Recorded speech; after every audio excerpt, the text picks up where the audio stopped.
Hello everyone, welcome back to the channel, and at long last we are going to make a start on the GL1000 engine. It's been a little while coming, sorry about that. I got distracted by the VF1000 new project bike that I've bought, but we're now back on the engine. So just in way of a recap, I'm not going to strip this in its entirety. The plan is to not split the cases, but we are definitely going to change the timing belts. We're going to do something with these pulleys. We're going to take them off and check them. We may replace those.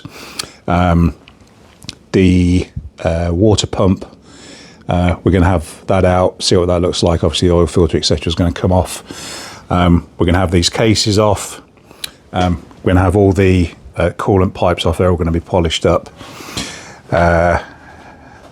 I did do an assessment video on this, if you've seen that, and one of the things that came up during that was somebody in the comments pointed out that I hadn't covered taking a look at the neutral light switch, which can be an issue on these, particularly as once the engine's back in the frame, you can't get to it, you can't get it out.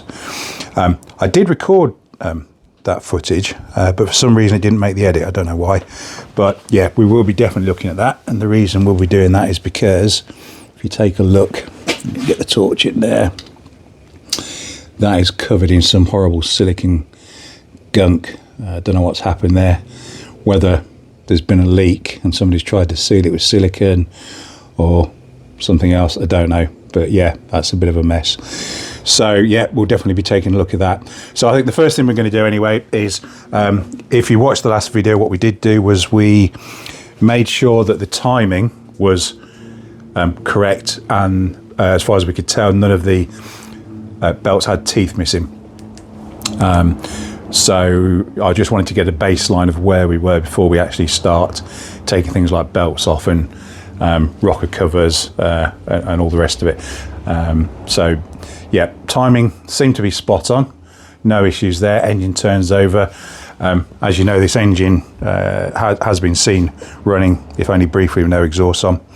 So I think next thing to do is a good indication of how well an engine's been looked after is the state of the tappets and the clearances. So I think what we'll do is we'll get these covers off and we'll take a look at that before we go any further. Okay, so we're going to start with the left-hand cover, which is the one that's got the points on it. I think I mentioned I was going to change these points for electronic ignition as well, but that'll be later on. Right, let's see what we've got.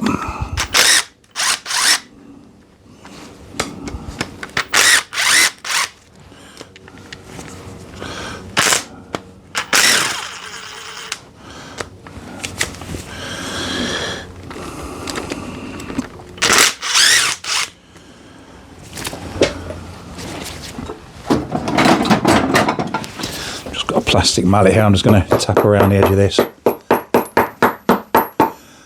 just to break the seal. There we go. Being careful with the rubber gasket that's behind there. So yeah, this looks like it's got a reusable rubber gasket on, which is useful rather than a paper one. Okay, so first impressions in there is doesn't look too bad. The oil looks relatively clean. If I remember rightly, before I took the engine out of the frame, I did drain the oil and it had only just been filled up with fresh oil at that point, so the guy could get it running. So yeah, that looks pretty good to me. So I'll just pull the rest of that gasket off and we'll inspect that. I'm thinking that's going to be reusable. Put that back on the rocker cover for now so we know where it is.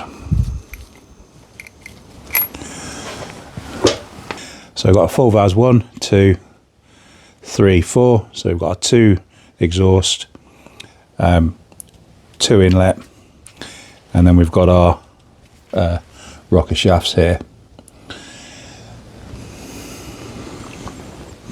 And then the cams you can just see in there.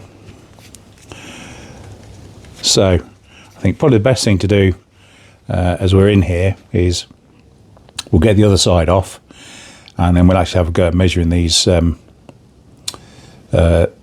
clearances, just to give us an indication of where they're at before or if we decide to take it any further. Don't forget, on this side we've got the drive for the mechanical fuel pump as well on the end of the cam on this side.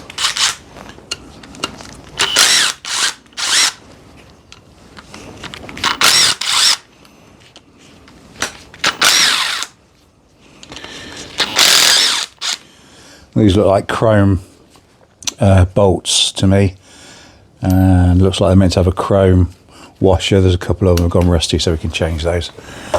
That's no problem.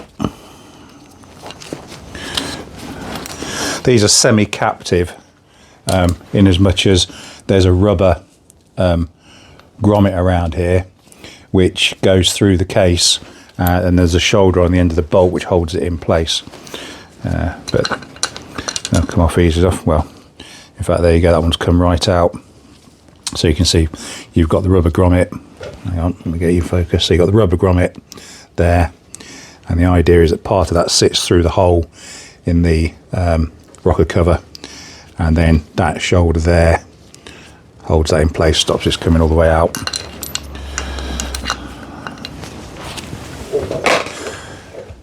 Plastic mallet again. There we go. Again, being careful with the gasket. And again, the oil in there is looking pretty decent, to be honest. What's quite nice is there's absolutely no signs of any kind of water contamination in there from the cooling system. Although, having said that, I think the only time this has been run up since it was rebuilt, that had no cooling in it. If you've been following the channel, you'll know that I did do a pressure test on the cooling system, and that all looked good. So we'll assume that everything's okay there at the moment. Obviously, these rocker covers are going to get polished up, and they won't be really bright. I'll just try and get them as they would have been when they come out of the factory. The Honda logo on here, which is separate piece that seems to be pressed in by the looks of it. That is correct in as much as it's black. The 1975 bike, I believe that was blue, or certainly a different colour to black, and then from 76 onwards they changed to blue, and then they changed them again later on. But yeah, for a 1976 bike, that is correct. These don't look too bad, and they'll polish up quite nicely. So again, doesn't look like there's any nasty surprises in here. Everything looks intact. Bolt heads all look good. Nothing, no rounded off edges or anything like that. Same with the tappet adjusters. They look in good condition. No broken adjusting screws. They all look as they should. So let's go ahead, get the feeler gauges out, and see what we've got.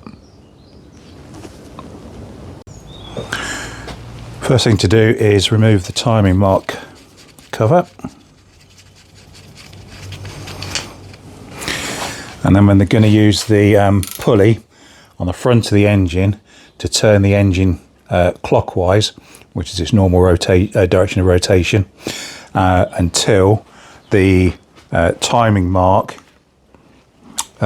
inside here, there's a T on this, lines up with those two slots. So what we're looking for is T1, and I think that's T2.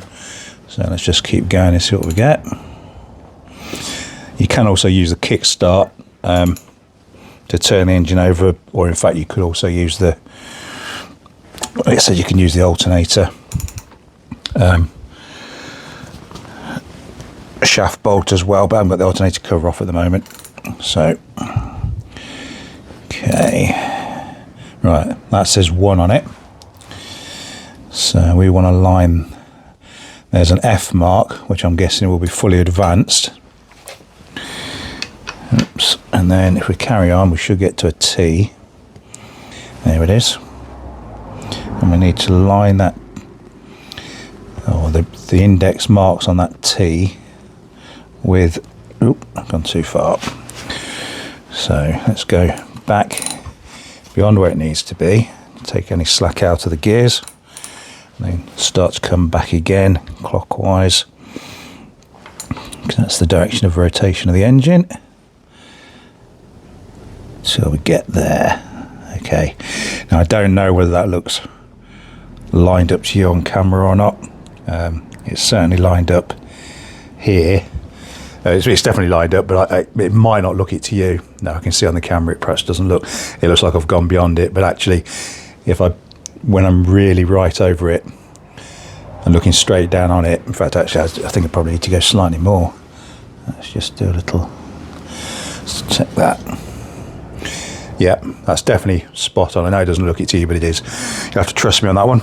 Okay, so once we've done that, the next thing to do is to locate number 1 cylinder and see if both the inlet and exhaust valve tappets are both have got some play. And if they have, we know we found top dead center of cylinder number 1. Okay, so just for clarity, the cylinders on this bike are labelled number 1, number 2,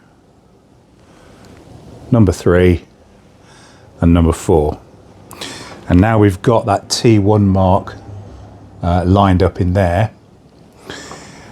What we're looking for is on number 1 cylinder for the rockers to both be loose and be able to have a bit of wiggle on them. So I've got no movement on either of those.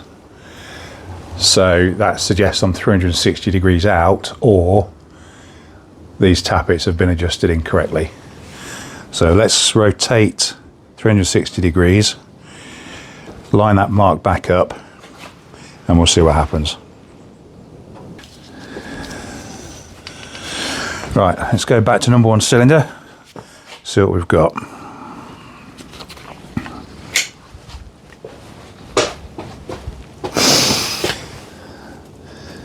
Okay, I don't know if you can see that, but there is a bit of play in that inlet.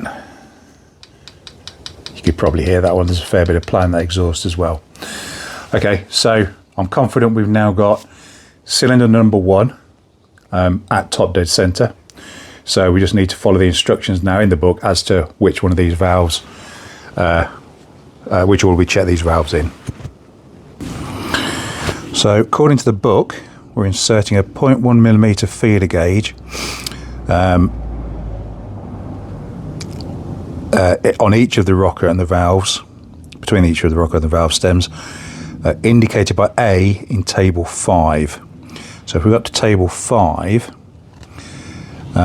we're checking the intake and the exhaust of cylinder 1, the exhaust of cylinder 3, and the intake of cylinder 4. Okay, so that tells me that if we're checking both the intake and exhaust valves of cylinder 1, and we're only using a 0.1 millimeter feeler gauge, both the exhaust and the inlet are both 0.1. So, okay, let's get the feeler gauges, see what we've got. So right at this point in time, I'm not actually worried about adjusting these. I just want to check where they're at, which is going to give me a baseline for where this engine was before we started. What I'll probably do is when I come to change these timing belts, I will actually back all these off anyway. And the reason for that is that when you take these timing belts off, because of the cam is under tension from the spring, the pulleys are going to move independently of each other, and I really want them to stay exactly where they are. So as we've got the engine out and we're going to have to do the valve clearances anyway, I think backing these right off so the springs have no bearing on what happens with these pulleys, that's going to be our best way of doing the timing, but we'll worry about that when we come to it. But right now, let's just see what we've actually got. So I've got a 0.1 millimeter feeler gauge here. It doesn't feel far off to me, this one. Yeah, I mean, that's a, yeah, there's a slight amount of interference fit going on there. So I would say that was just about right. So that's a good sign. Let's move to the book. So I think we can do exhaust as well on number 1 cylinder. So this is the exhaust. That one feels like a larger gap to me. Let's give it a go. Yeah, that's quite loose in there, I would suggest. So I would say that one probably needs adjusting a little bit. I will double check to make sure the exhaust and the inlet are meant to be 0.1. I'm reading the climber manual. Before I go any further, I'm just going to check in the actual workshop manual, see what that says. Well, the workshop manual agrees with the climber manual, perhaps the other way around, that they are both inlet and exhaust 0.1. So we'll proceed on that basis. Right, the table now says we can do the exhaust on cylinder 3. So don't forget, we've got cylinder 1, cylinder 2 the other side, cylinder 3, and then cylinder 4 the other side. So while we're on this side, we'll do cylinder 3 and check the exhaust. Yeah, that's just a nice sliding fit in there. So that's good news. And then we'll go around the other side and we'll check cylinder 4 inlet, I think it was. Alright, cylinder 4 inlet. Oh, that's quite tight in there. It does move, but it is a little bit tight, I would suggest. Okay, but we're not far off on all of them so far. Okay, we're going to rotate the crank now a full 360 degrees and come back to that T1 mark.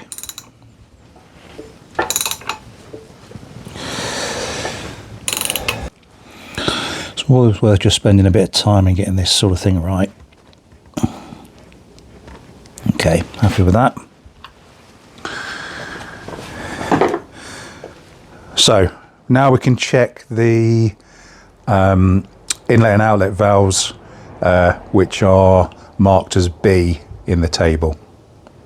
So that is cylinder 2, both inlet and exhaust. Cylinder 2 being, so we've got 1, 2, 3, 4. So this is cylinder 2. So we should be able to check both the inlet and exhaust on that.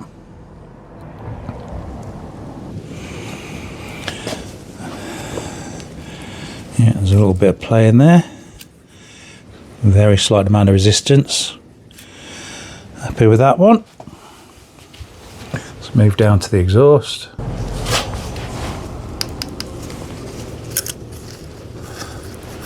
Yeah, it's a little bit loose, that one. So that's cylinder number 2. Then we can do cylinder number, well, let's do cylinder 4 while we're around this side. So that's exhaust on cylinder 4, which will be that one just there. Yeah, that's a little bit loose as well, that one. Probably be better loose than tight, to be honest, but if they're too tight, you end up, well, you could end up with burnt out valve seats and possibly warping of the valve. If the tolerance is too loose, like it is on this one, then you're just going to end up with noisy tappets. But either way, if they're not right, you're going to be down on power. So anyway, that's number 4 done, and then we can move around and do the cylinder 3 inlet, which will be this one. A little bit of movement there. Yeah, and there's very slight resistance on that, so I would say that one was just about right. Good. Okay, as we're around the front here, I think what we'll do is we'll see if we can get this oil filter cartridge off. 17mm. Oof, that is tight. I've got to be a little bit careful here because the whole engine is balancing on a lift, and it's reasonably secure, but you know, it could slip off there if I'm not too careful. So I think what I'll do, let's just grab my mallet.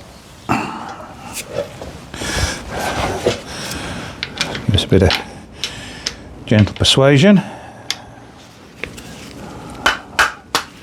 Oops.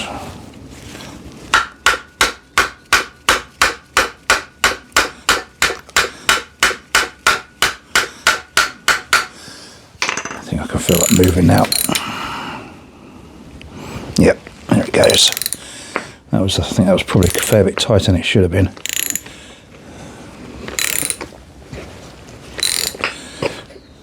Okay, that's interesting.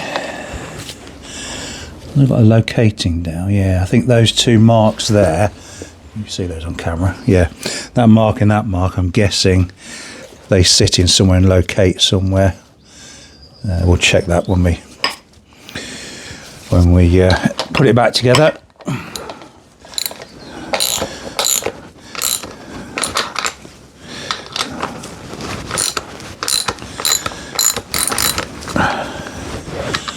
A long old bolt. Oh, there we go.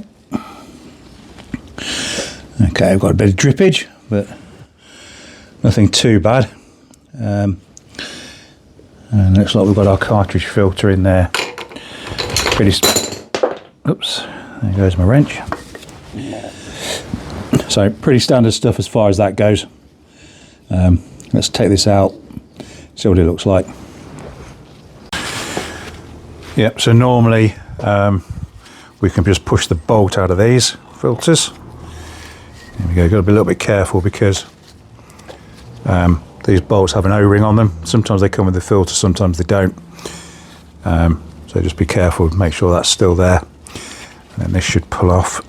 And again, we just need to be a little bit careful because there's a spring in here normally. There we go. Yeah, so in there we can see a spring, and that's our bolt. Spring goes on like so, on the inside of it I should say. Often I've seen a washer on the top of this spring which is absent on this one. I'll check in the manual, maybe it's just missing on this bike. Those rubber on this particular filter, those rubber O-rings are part of this filter by the feel of those. Yeah, they are. So they came with them. It has got a name on this.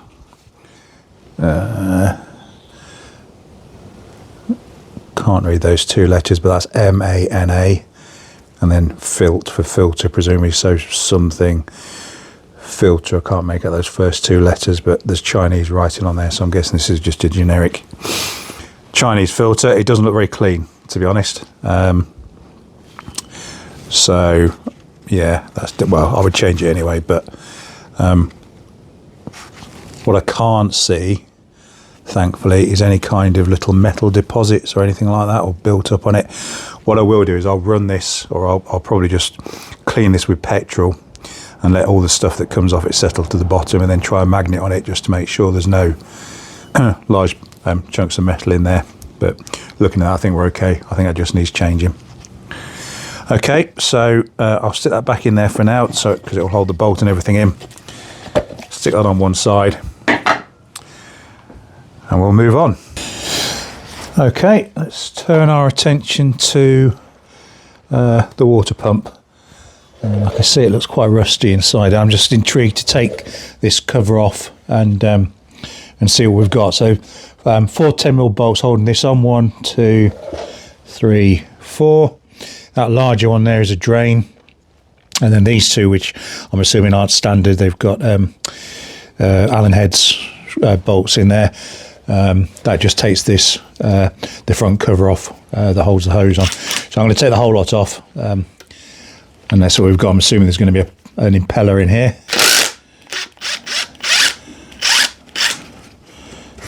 That's quite a long bolt.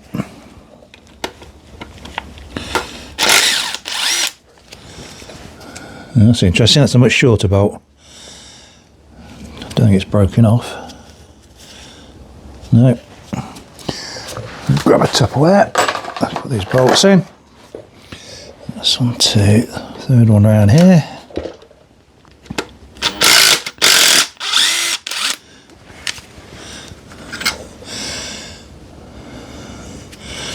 Again, another long bolt. And finally, I can't quite get my gun in there. Let's put the extension on.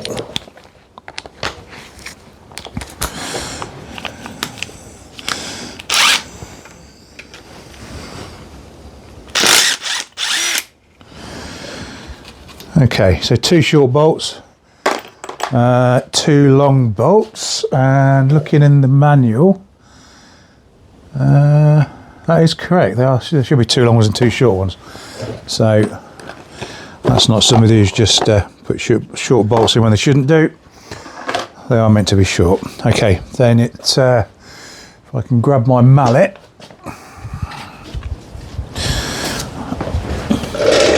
Goodness only knows whether this has ever been off in its life, but I'm thinking if we just give it some gentle taps.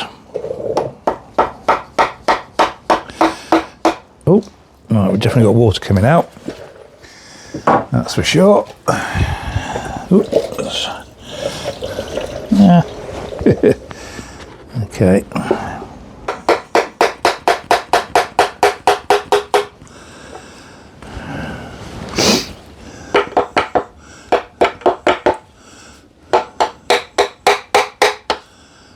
Sounds like it went. Oh. Whoa. Okay. That's not looking clever, is it? Look at that. Blimey.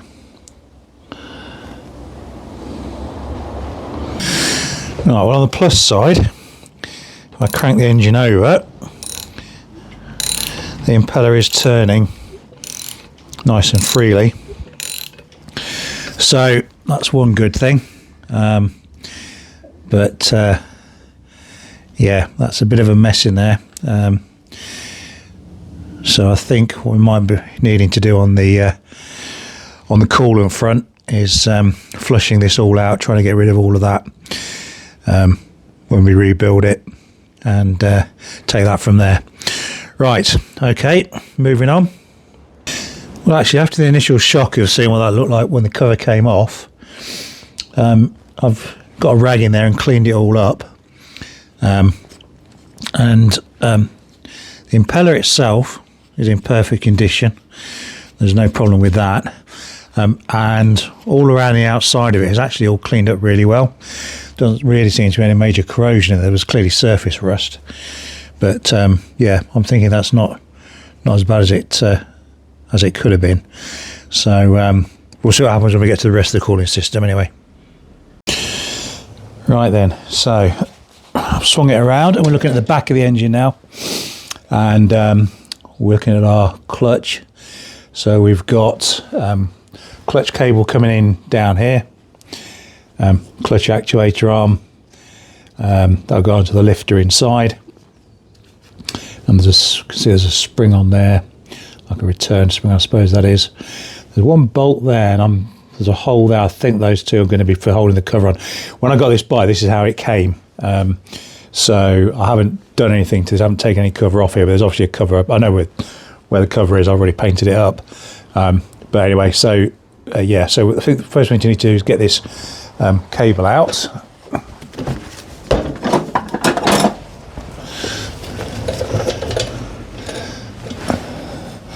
Obviously the cable's disconnected from anything, so we should just be able to pull that out.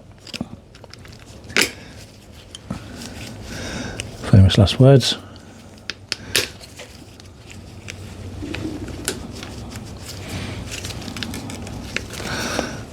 Okay, I think I might just need to splay that open slightly in there.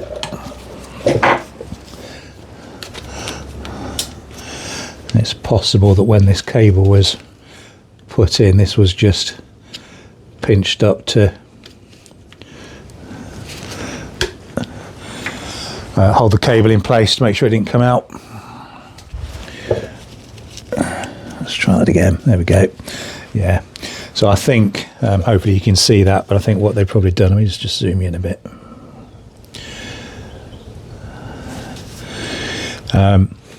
So move the cable out of the way. I think when the cable had been put into here, this whole assembly had just been pinched together a little bit just to hold that cable in, make sure it didn't come out. Okay, so that's that off, and then our entire cable should just lift out and away, which it does. So we can now take the cable away and inspect that separately. And then the clutch cover itself appears to be held on with 1, 2, 3, 4, 5, 6, 7, 8 bolts. 1, 2, 3, 4, 5, 6, 7, yeah, 8 bolts by the looks of it. Again, all 10 mil. These are bolts. These two appear to be nuts on a threaded portion. Whether that's correct, again, I don't know. I need to look in the parts catalogue. But actually, looking at the, having a quick look at the climber manual, that does appear to be right. So, okay, right, onward. Let's undo these and see what we've got under here. Again, a selection of longer ones and short ones, but it should become self-evident when we put these back in where they go. And of course, we've also got, I will have this video to refer back to.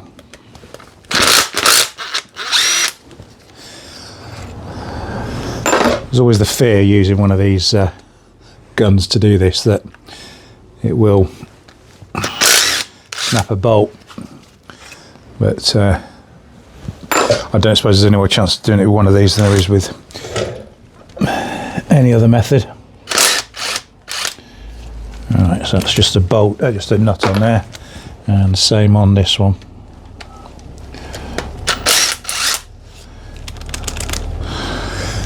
Right, let's just double check. 1, 2, 3, 4, 5, 6, 7, 8. Yep, that's all 8 out. So, where's my trusty mallet again? I'm guessing this isn't going to just fall off. No.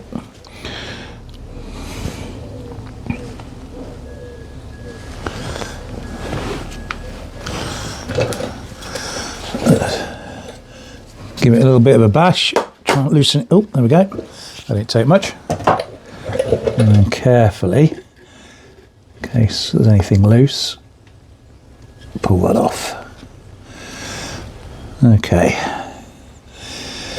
So there's our clutch cover, actuating lever, and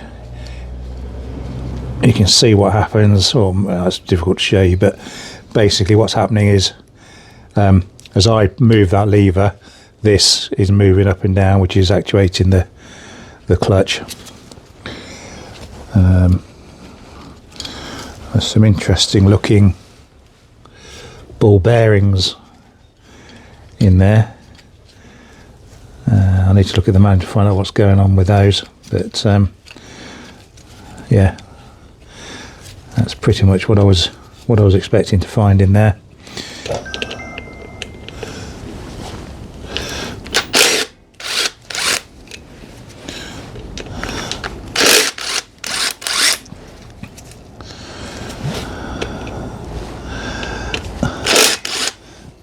I don't know if you need to, but I'm just going to do these diagonally.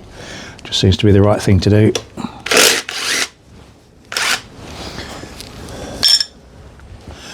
All the same length.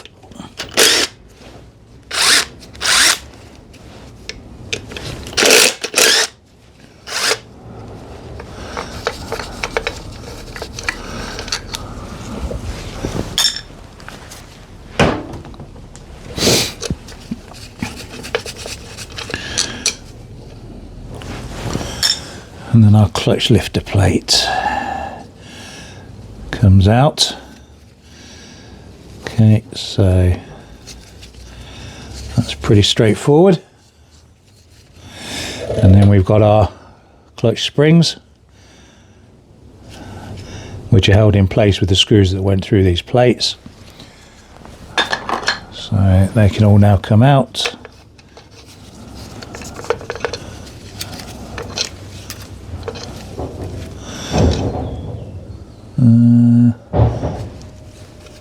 That's nice and easy.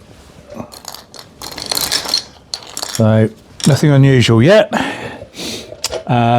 Now here I think is where we are going to have a problem, because I don't think I have a suitable tool to get this nut off to be able to get the clutch plates out. I'm going to have a look, see what I've got. Okay, I've had a look. No, I haven't got the tool I need for this, but while we're in here, you can see just there, that is a locking tab. So these bits around here, that one, that one, that one, that one, there might be some more around the other side, they're locking tabs, and the idea is that once this nut has been done up, you bend one of these tabs over that happens to fit in one of the cutouts, and that'll stop that from coming undone. And the other thing that's stopping it undoing is the rest of the tab washer is then fitted around this section here, so that stops the tab washer turning, and then that tab, oops, sorry, it's going out of focus, that tab there sits inside the nut, stops the nut coming undone. So that's how it works. So I've got to bend that tab out of the way, and then I've got to get this off. This has clearly been off before. If you look at the damage on here, I would say somebody's, when they've done this up, has done that up with a flat blade screwdriver or a chisel on there and a hammer. Yeah, so I don't like that. I think this bike, in theory, I mean, I don't know how many miles it's done, if I'm honest. The speedo says 40,000, something like that, or it did do. There's no previous MOT records, haven't got a clue, but obviously this has clearly been out. I've put it back together by some kind of ape, I think. So anyway, we're going to get that off. We'll undo that. I will, thankfully, I live just down the road from Honda Classics, which is run by a very nice guy called Roger, and he will have the right tool to get this off. So I will go and buy one of those from him. To be honest, you know, I could make something up with a socket, for instance, a socket that fitted over it, and then grind away at a socket to get it to fit, but that's going to take me as long as it is to go and buy the proper tool from Roger, you know, and I don't like budging things like this. So right, okay, well, I think that will probably do it for this video. Next time, hopefully I will have the tool and we can get that off, and then we can examine our clutch plates. I can't see a lot in here, to be honest, at the moment. No idea what sort of condition they're in, but we'll find out when we get in next time. So so hopefully you enjoyed the video. If you have, please give it a thumbs up, subscribe down below, and I will see you in the next one.